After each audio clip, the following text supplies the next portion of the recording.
Hello guys, বহু বছর পর আবার চলে আসলাম একটা মিনি ব্লগ নিয়ে। তো আজকে চলে গেছিলাম বান্ধবী শ্বশুর বাড়িতে।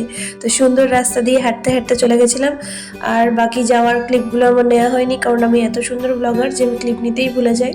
তো ডাইরেক্ট ওর বাড়িতে পৌঁছে তারপরে আবার ক্লিপ নিয়েছিলাম। তো এই হচ্ছে আমার বান্ধবী।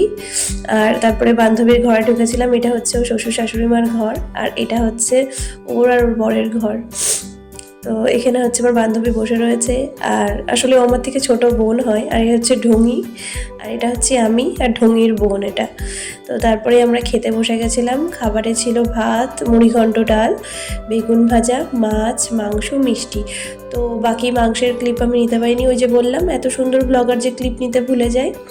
তো তারপর চলে গেছিলাম ওদের বাড়ির পাশে একটা মাঠে, যেখানে প্রচুর ভেড়ি রয়েছে। ওখানকার আশেপাশের মানুষ এই ভেড়ির ওপরেই নিজেদের জীবিকা নির্বাহ করে। তো দেখছিলাম প্রত্যেকটা পুকুরে প্রচুর পরিমাণে মাছ রয়েছে। আর এখানে হচ্ছে আঁশ শোকাতে দেওয়া রয়েছে, এই আঁশগুলোর থেকেই ওষুধের ক্যাপসুল তৈরি হবে। এখানে বেশিরভাগ ভেড়িতেই মাগুর মাছ চাষ করা হয়, বেশিরভাগ বলতে গেলে সব ভেড়িতেই মাগুর মাছ চাষ করা হয়। আর এখানে জলটা কমিয়ে দেওয়া হয়েছিল, কারণ এই মাগুর মাছগুলো বিক্রি করার জন্য একদম রেডি হয়ে গেছিলো। তারপর পাশের একটা পুকুরে দেখছিলাম যে ওখানে প্রচুর পরিমাণে মাছ কিলবিল করছে। আর এখানে দেখছি বড় একটা মাছ মরে পড়েছিল।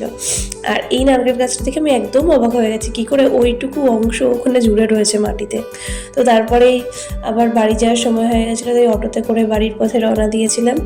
তো এরপর প্রায় বাড়ির কাছে পৌঁছে গেছিলাম।